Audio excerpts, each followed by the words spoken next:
मित्रांनो, तुमचं पुन्हा एकदा GB स्टोरी टेलर या यूट्यूब चॅनलवर स्वागत आहे.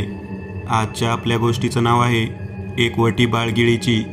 लेखक संतोष देशपांडे. पण गोष्ट सुरू करण्याआधी जर कोणी या चॅनलवर पहिल्यांदाच आलेले असाल तर त्यांनी ह्या चॅनलला सबस्क्राईब करायला विसरू नका.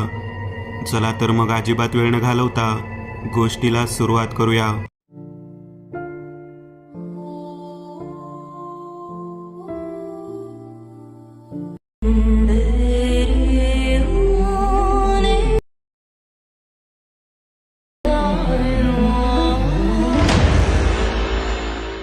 भूमी अभिलेख या कार्यालयामध्ये काम करत असताना एकदा घडलेली घटना माझ्या मित्राने मला सांगितली. या घटनेत ते एका अशा ठिकाणी जमीन मोजण्यासाठी गेले होते की ते ठिकाणच मुळात एका विशिष्ट अशा पर्वतमय क्षेत्रातील होतं.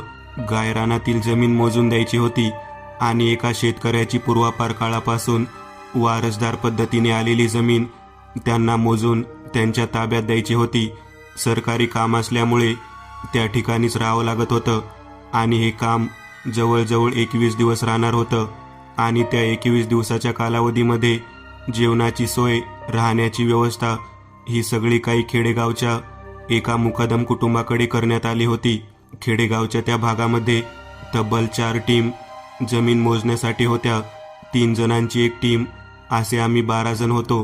क्लुझर या गाडीमधून त्या गायरान भागातून मोजणीचे काम संपवून परत संध्याकाळच्या वेळी मुकादमाच्या वस्तीवरती येऊन तेथे नकाशे वगैरे तयार करायचं.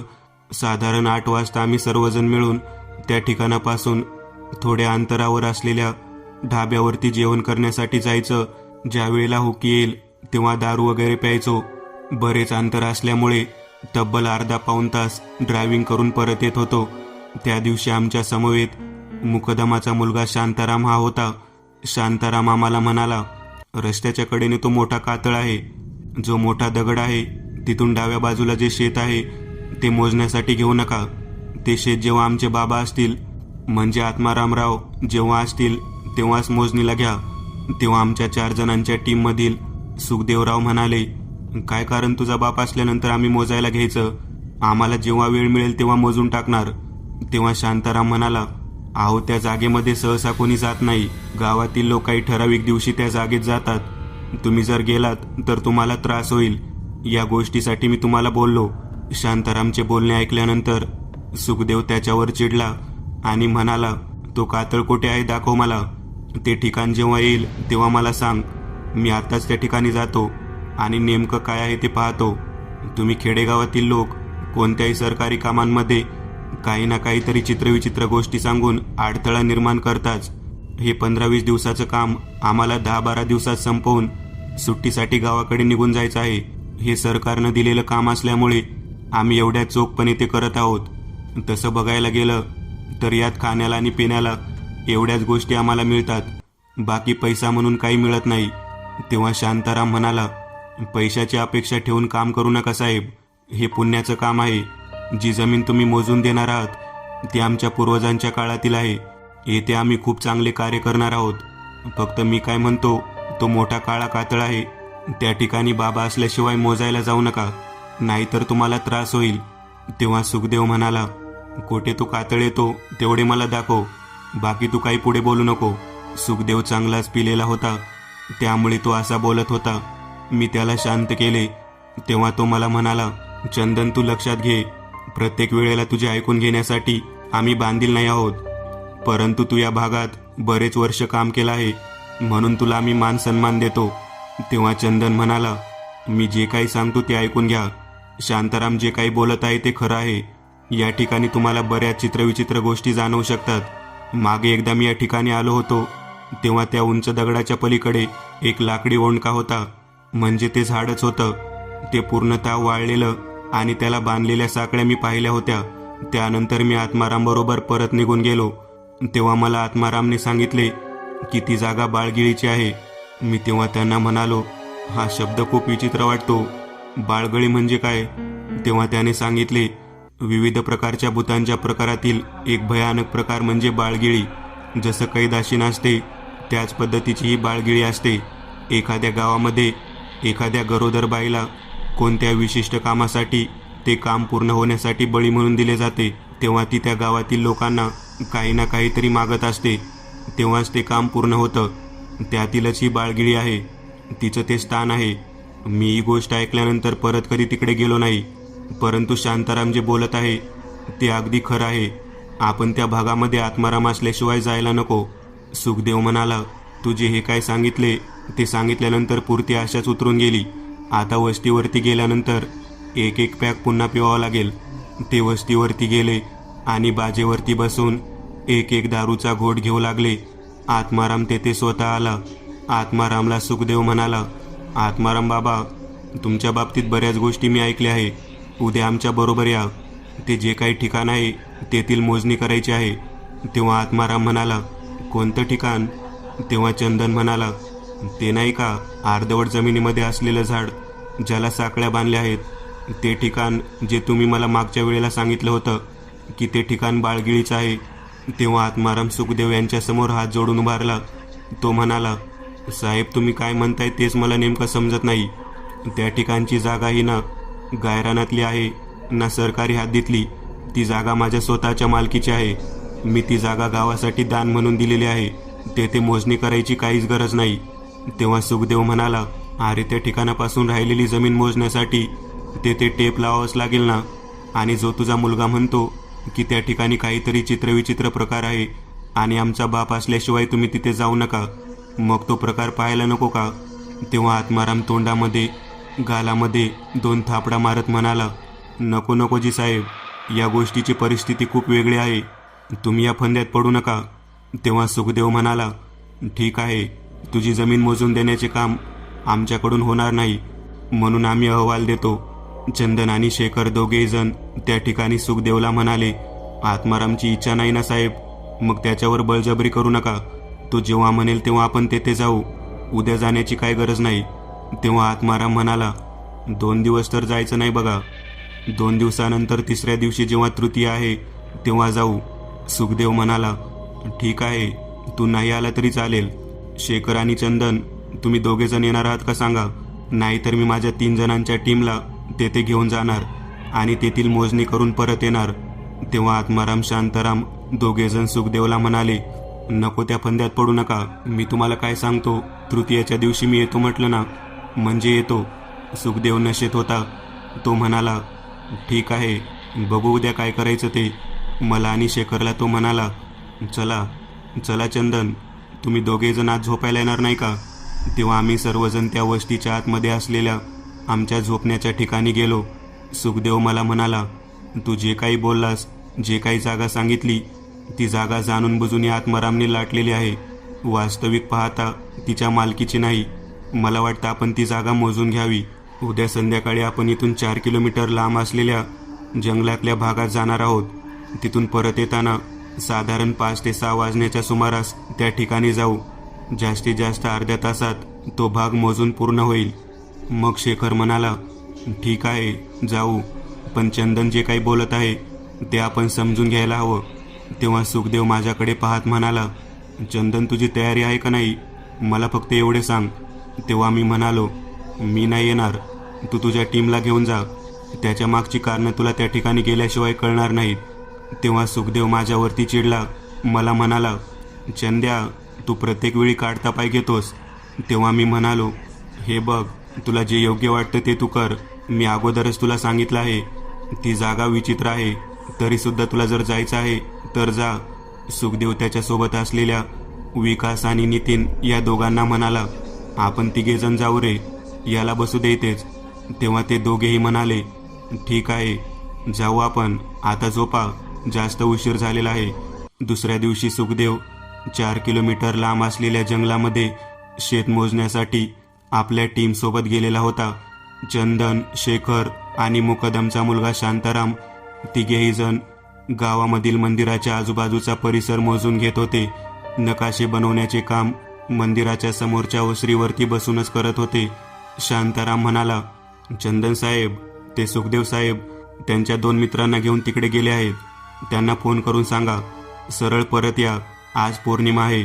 बाबांनी सांगितल्याप्रमाणे 2 दिवस त्या ठिकाणी जाणे चुकीचे आहे. तेव्हा मी म्हणालो, तू बोलत आहेस ते खरे आहे, परंतु मला एक गोष्ट सांग, त्या ठिकाणी नेमकं घडतं काय? तेव्हा शांताराम म्हणाला, एक वटी बाळगिळीची भरली जाते. तू सरकारी कामात आम्हाला मदत नाही केली म्हणून आम्ही अहवाल देतो. चंदन आणि शेखर दोघेजण त्या ठिकाणी सुखदेवला म्हणाले, आत्मारामची इच्छा नाही ना साहेब, मग त्याच्यावर बळजबरी करू नका. तो जेव्हा म्हणेल तेव्हा आपण तेथे जाऊ. उद्या जायची काही गरज नाही. तेव्हा आत्माराम म्हणाला, 2 दिवस तर जायचं नाही बघा. 2 दिवसानंतर तिसऱ्या दिवशी जेव्हा तृतीया आहे तेव्हा जाऊ. सुखदेव म्हणाला, ठीक आहे, तू नाही आला तर चालेल. एक वटी बाळगिळीची भरली जाते. शांताराम म्हणाला, आमच्या पाड्यावरती या ठिकाणी एकूण 60 लोक आहेत, म्हणजे 60 जणांची कुटुंब आहेत. त्यापैकी 5 कुटुंबांच्या लोकांना हा मान मिळतो. 5 पौर्णिमा वर्षातून आम्हाला त्या कातळाच्या जवळच्या भागात जाऊन तेथील साखळदंडाला 4 जनावर बांधावे लागतात. जर 4 जनावर बांधली नाही तर त्या ठिकाणी गावातील कोणतीही 4 मुलं रात्रीतून बाळगिळी येते आणि उचलून नेती. तेव्हा मी म्हणालो, हे कसं काय शक्य आहे? रात्रीतून घरात झोपलेली मुलं कोणती स्त्री कशाला बाहेर घेऊन जाईल?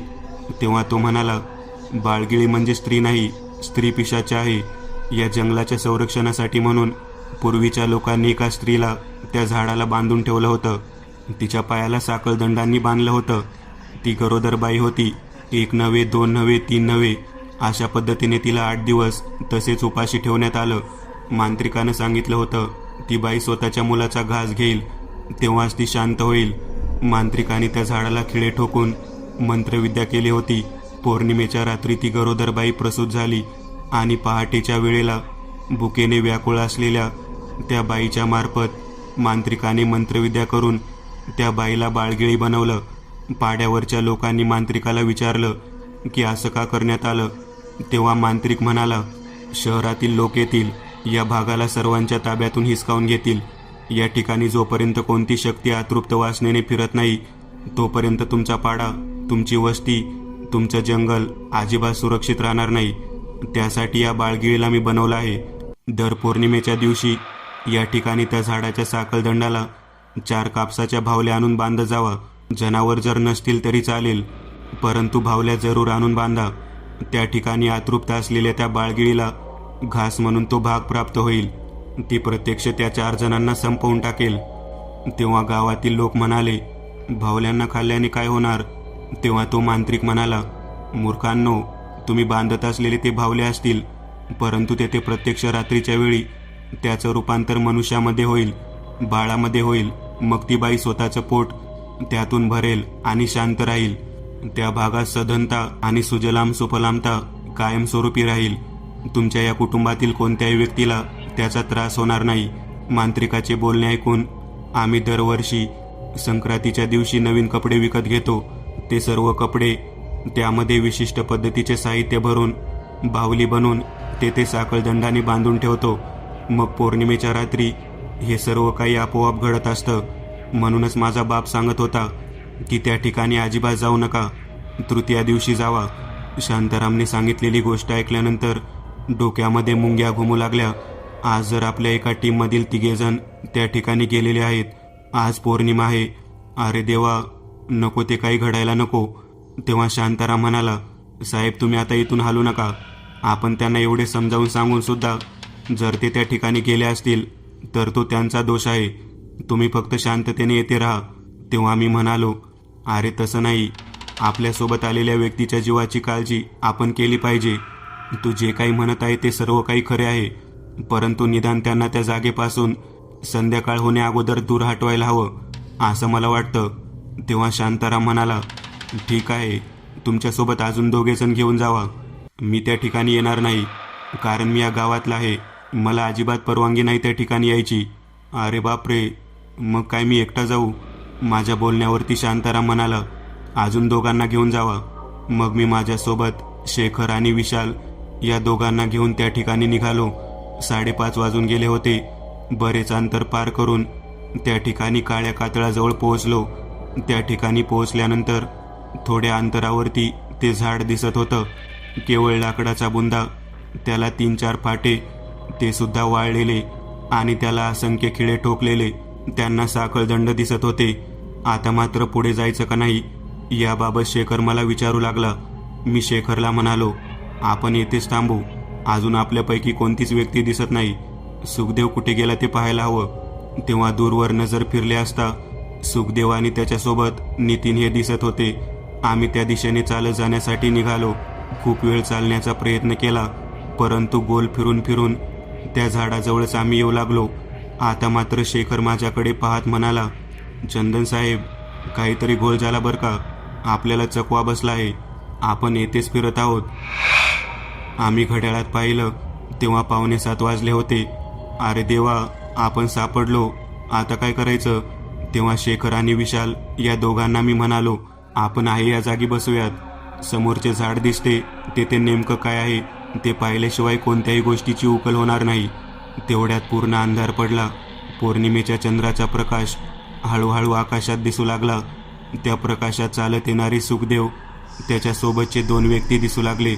ते त्या भागात चालत येत होते खरे, परंतु अचानकच मोठ्यांदा वाऱ्याची झुळूक आली आणि त्यांना काहीच दिसेनासे झाले. एकमेकाला हाताला धरून उभारलेले होते आणि इतक्यात त्या झाडाच्या साकळ्या सळसळू लागल्या. शेखर म्हणाला, चंदन साहेब, काहीतरी विचित्र घडत आहे. तेवढ्या त्या साकळ्यांना हलताना आम्ही पाहिलं. त्या साकळ्या आपोआप हलत होत्या. त्या थेट त्या तिघांच्या दिशेने गेल्या आणि त्यांनी त्यांच्या पायाला जखडून फरफट तोडायला सुरुवात केली. काही क्षणामध्ये त्या तिघांना प्रचंड वेगामध्ये ओढून घेऊन त्या झाडाच्या बुंद्याला त्या साकळ्यांनी जखडून घेतलं. हे दृश्य पाहिल्यानंतर शेखर मला म्हणाला, साहेब, हे सर्व काही अमान्य आहे. आपण इथे थांबायला नको. तेव्हा मी म्हणालो, आपण या क्षेत्रातून बाहेर पडू शकणार नाही. शेखर, आपल्याला हे पाहावेच लागेल. तेव्हा त्या ठिकाणी एक अतिशय तरुण मुलगी नऊवारी साडी नेसून आलेली दिसली. एवढ्या रात्रीच्या अंधारामध्ये अशा भयानक ठिकाणी मुलगी कशासाठी आली आहे याचा आम्ही विचार करू लागलो. तेव्हा तिच्या डोक्यावरती एक टोपली होती. त्या टोपलीमध्ये काळ्या कापडाच्यात काहीतरी गुंडाळलेलं होतं. त्या मुलीने टोपली खाली ठेवली आणि त्या तिघांना एका विशिष्ट नजरेने ती पाहू लागली. ते तिघेही त्या मुलीला पाहून भयंकर घाबरत होते. शेखर म्हणाला, साहेब, ही मुलगी कोण आहे? तेव्हा मी म्हणालो, कदाचित ही बाळगिळी आहे. त्या बाईंना त्या टोपलीच्या आतमधून काळे वस्त्र बाहेर काढले आणि समोर हातात धरले. काही क्षणात त्या तिघांच्या अंगावरती ते वस्त्र परिधान केले गेले. तितक्यात त्या ठिकाणी 2 व्यक्ती हातामध्ये ताट घेऊन आलेल्या दिसल्या. एक बाई आणि एक पुरुष त्या ठिकाणी चालत येत होता. एवढ्या रात्रीच्या वेळी तेथे कोणालाही यायची परवानगी नाही, तरी सुद्धा तेथे कोण व्यक्ती येत आहे हे आम्ही पाहत होतो. ती स्त्री तिघांच्या कडेने गोल गोल फिरत होती. ते तिघेही जण ओरडण्याचा प्रयत्न करत होते, परंतु त्यांचा आवाज कोणीच ऐकू शकत नव्हते. ते जसे ओरडत होते तसे त्यांचा आवाज लहान मुलाच्या आवाजामध्ये परावर्तित होऊ लागला. त्यांच्या अंगावरती परिधान केलेले कपडे हळूहळू लहान मुलाच्या कपड्यांमध्ये बदलू लागले. एक पुरुष आणि एक स्त्री त्या ठिकाणापर्यंत येऊन पोहोचलेले होते. त्यांनी समोर बांधलेल्या त्या लोकांना पाहिल्यानंतर डोक्याला हातच लावला. ते मागे सरकले. मी नीट पाहिलं तेव्हा तो व्यक्ती आत्माराम होता आणि ती स्त्री त्याची बायको मंदा होती, म्हणजे शांतारामची आई होती. ती या ठिकाणी का आले असतील याचं कुतूहल मला वाटू लागलं. मी घाबरलेलो होतो, तेही घाबरलेले होते. आमच्या बाजूच्या ठिकाणी ते येऊन खाली बसले. त्यांच्या हातातील ताट पाहिले तेव्हा त्यामध्ये खाना नारळाची चुड्याची ओटी होती. तेव्हा मी त्यांच्याकडे पाहत म्हणालो, आत्माराम, तुम्ही येथे कसे काय आलात? तेव्हा आत्माराम घाबरला. तो म्हणाला, साहेब, तुम्ही इथे कशाला आलात? तुम्हाला मी या ठिकाणी येऊ नका म्हटलं होतं. तेव्हा मी आत्मारामला सांगितलं की येथे आमचे सुखदेव साहेब त्यांच्या 2 साथीदारांसह आले आणि ते समोर साखळदंडाला बांधले गेले. तेव्हा आत्माराम म्हणाला, अवघड आहे, खूप अवघड आहे. बानू बाळगिळीच्या फेऱ्यामध्ये जो कोणी अडकला तो एवढ्या सहजासहजी सुटणार नाही. माहीत असून सुद्धा त्या ठिकाणी जाण्याचे ज्याने धाडस केलं त्यांना त्याची शिक्षा भोगावीच लागेल. तेव्हा मी म्हणालो, अहो, मग जीवानीशी जाऊ देत काय? त्यांना वाचवण्यासाठी काहीतरी उपाय सांगा. तेव्हा आत्माराम म्हणाला, त्या बाईचा विधी पूर्ण झाल्यानंतर तिला शांत करण्यासाठी तिची ओटी भरली जाते. तेव्हा मी म्हणालो, ओटी कशाने भरतात? तेव्हा आत्माराम म्हणाला, हे काय, हे ओटीचे साहित्य आहे. मला वाटले त्या विधी संपुष्टात आला असेल. तिने काल ठेवलेल्या भावल्या सगळ्या रूपांतरित करून गिळंकृत केल्या असतील, परंतु येथे काहीच नाही. इथल्या भावल्या गेल्या कुठे? तेव्हा आम्ही नीट निरखून पाहिलं आजूबाजूला पाहत होतो. त्याच वेळेला शेखरच्या मागच्या बाजूला असलेल्या झाडाला टांगलेल्या त्या बाहुल्या दिसल्या. आत्माराम डोक्याला हात लावून म्हणाला, अरे देवा, त्या बाहुल्या येथे राहिल्या. नक्कीच येथे जमीन मोजत असताना त्या तिघांनी त्या बाहुल्या इथून फेकून दिल्या असतील आणि नको ती माणसे तिथे अडकली गेली. अरे देवा, त्या बिचाऱ्यांचा जीव वाचवा रे. तेव्हा मी म्हणालो, त्यांचा जीव वाचवण्यासाठी काय करावे लागेल? आत्माराम म्हणाला, ओटी भरण्याच्या कार्यक्रमाच्या अगोदर त्या बाहुल्या त्या ठिकाणी साखळदंडाजवळ ठेवावे लागतील. जेव्हा ती बाई पद्मासनात बसून मांत्रिकाचे मंत्र म्हणायला सुरुवात करेल तेव्हा समोरच्या व्यक्तीचा आकार लहान बाळामध्ये परावर्तित होऊन ते सर्वजण एक एक करून त्या बाईच्या हातात येतील. त्या बाईच्या मांडीवरती येतील. ती जेव्हा डोळे उघडेल तेव्हा एक बाळ दिसेल. तेव्हा ती त्या बाळाला गिळून टाकेल, दुसऱ्या बाळाला पण गिळून टाकेल आणि नंतर मग तिच्या हातात तिला ओटी दिसेल.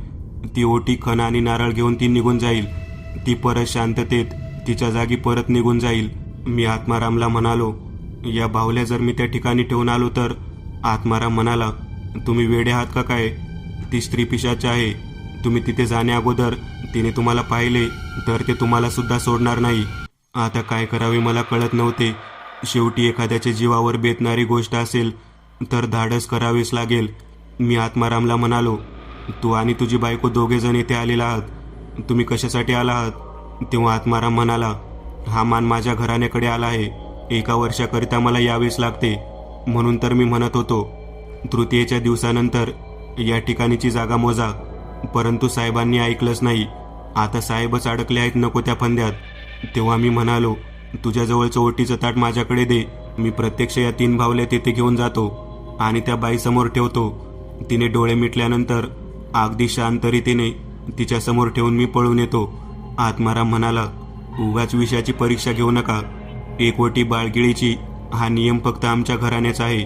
तुम्ही नको त्या फंद्यात पडू नका. तेव्हा आत्मारामची बायको आमच्याकडे पाहत म्हणाली, लेकरांनो घाबरू नका. मी बाई आहे. मला ती बाई काहीच करणार नाही. मी तुमच्यासाठी त्या ठिकाणी जाते आणि या 3ही बाहुल्या ती पद्मासनात बसल्यानंतर तिच्या मांडीवरती ठेवून परत येते. ती जेव्हा डोळे उघडेल तेव्हा त्या बाहुल्यांचे रूपांतर लहान बाळात होईल आणि ती त्यांचा घास घेईल. परंतु एक लक्षात ठेवा, ही जी काही क्रिया आहे ती तुमच्या मित्रांच्या समोर घडणार आहे. ते जर हा सर्व भाग पाहू शकले तर ठीक आहे, नाहीतर ते केवळ तिच्या भयानक रूपाला पाहून स्वतःचा जीव सोडू नयेत म्हणजे झालं. आत्मारामच्या बायकोला मी म्हणालो, ताईसाहेब, तुम्ही जे काही बोलतात त्याबद्दल मी अत्यंत आभारी आहे. तुम्ही कृपा करून यात आमची मदत करा. आत्माराम म्हणाला, मंदा, अजिबात पुढे जायचं नाही. तेव्हा मंदा म्हणाली, आपल्या घरी आलेले पाहुणे लोक आहेत, त्यांना मरताना पाहिजे का? अतिथी देवो भव म्हणतात ना. 1 ओटी बाळगिळीची हा मान केवळ आपल्याला आहे. आपण ज्या काही भावल्या केल्या आहेत, जर आपल्या डोळ्या देखत कोणाचा जीव गेला तर किती अवघड होईल. त्याचं पाप लागेल. ते काही नाही, मी समोर जाते आणि या भावल्या ठेवून येते. तेव्हा आत्मारामची बायको मंदा हळूहळू पुढे जाण्यासाठी निघाली. तिने पद्मासनामध्ये बसलेल्या त्या मुलीच्या मागच्या बाजूपर्यंतचा प्रवास पूर्ण केला आणि अतिशय अलगद पद्धतीने ताट ठेवून आमच्या जवळच्या ज्या भावल्या होत्या त्या तेथे नेऊन ठेवल्या. समोर उभा असलेल्या लोकांच्याकडे पाहत ती म्हणाली, डोळे मिटून घ्या, नाहीतर दृश्य पाहून मरून जाताल. लगेचच ती पळून आली. काही क्षणात पद्मासनात बसलेली ती भयानक बाई अतिशय अकराळ विक्राळ रूपामध्ये किंचाळू लागली आणि मांडीवरली बाहुली एका लहान बाळामध्ये परावर्तित होऊन ती गिळंकृत करू लागली. बाहुली गिळल्यानंतर तिच्या नाकातोंडातून लाल रक्त वाहत होते. समोर उभा असलेले 3घेही जण ते दृश्य पाहून त्यांची काय अवस्था झाली असेल याचा विचार न केलेला बरा, असे आम्ही 3घे जण म्हणत तेथेच थांबलो होतो. त्या बाईला हा विधी पूर्ण झाल्यानंतर आत्मारामच्या बायकोने शांत करण्यासाठी ते वटीचे ताट समोर केले. ते ताट हातामध्ये घेतल्यावर ती बाई शांत झाली आणि तेथून निघून गेली. आत्माराम, त्याची बायको मंदा, त्याच्या पाठोपाठ आम्ही त्या ठिकाणी पोहोचलो. परंतु नियतीने जीव घ्यायचं ठरवलं होतं. त्या तिघांचे डोळे ते भयानक दृश्य पाहून बाहेर आले होते आणि तोंड आवासून जिभासुद्धा बाहेर आल्या होत्या. माणूस भीतीमुळे या पद्धतीने सुद्धा मरू शकतो, ही गोष्ट आज मी प्रत्यक्ष पाहिली. ते ठिकाण सोडून आम्ही निघून आलो. परंतु आयुष्यभराची एक गोष्ट लक्षात ठेवली की खरंच आजही काही अशी ठिकाणे आहेत ज्या ठिकाणी आपल्यासारख्या शिकलेल्या सवरलेल्या लोकांना जाण्यासाठी मज्जाव आहे. तो एक वटी बाळगिळीचा हा भाग पाहिल्यापासून कधीच त्या भागामध्ये पुन्हा आम्ही फिरकलो नाही. मी एक नवीन चॅनल ओपन करत आहे. त्यावर तुम्हाला ॲनिमेटेड हॉरर स्टोरीज पाहायला मिळतील. त्या चॅनलची लिंक या व्हिडिओच्या डिस्क्रिप्शनमध्ये दिलेली आहे. चॅनलला सबस्क्राईब करायला विसरू नका. मित्रांनो, आज पुरतं एवढंच. तुम्हाला जर काही गोष्ट आवडली असेल तर नक्की लाईक करा. तुमच्यापैकी बरेचसे जण व्हिडिओ लाईक न करताच पळून जातात. पण हा जर व्हिडिओ तुम्ही लाईक केला तर मला जरा बरं वाटेल आणि असेच भारी भारी व्हिडिओ बनवायची माझ्यात एनर्जी येईल. त्यामुळे नक्की लाईक करा. आणि अजूनही कोणी या चॅनलला सबस्क्राईब केलेलं नसाल तर लगेच सबस्क्राईब करून टाका. आणि बाजूची घंटी ती मात्र दाबायला विसरू नका. देवाची घंटी आहे ती. चला तर मग पुन्हा भेटूया अशीच एक आगळी वेगळी गोष्ट घेऊन पुढच्या भागात.